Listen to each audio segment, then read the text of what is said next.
आज फिर मुआमिला ज़ैर लाया जाएगा। गिंदम की इमदादी कीमत 1350 रुपए फी मन मुकर्रर की गई थी। Photo file Islamabad.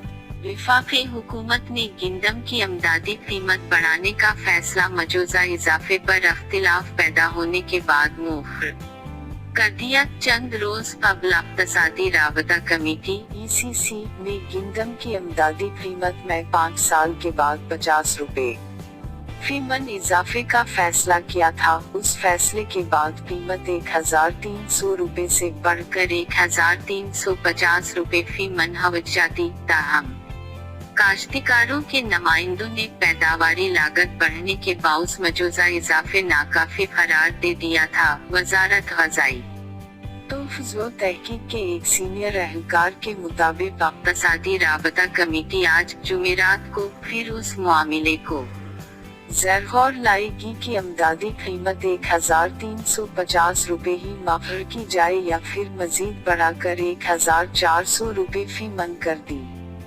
जाए। आलमी सतह पर गिंदम की इमदादी कीमत 1450 रुपए फी मन अलावा टैक्स है। वाज़ रहे कि पंजाब में गिंदम की पैदावारी लागत का तखमीना 1349 रुपए और 57 पैसे फी मन और सिंध में 1315 रुपए और 72 पैसे फी मन लगाया गया।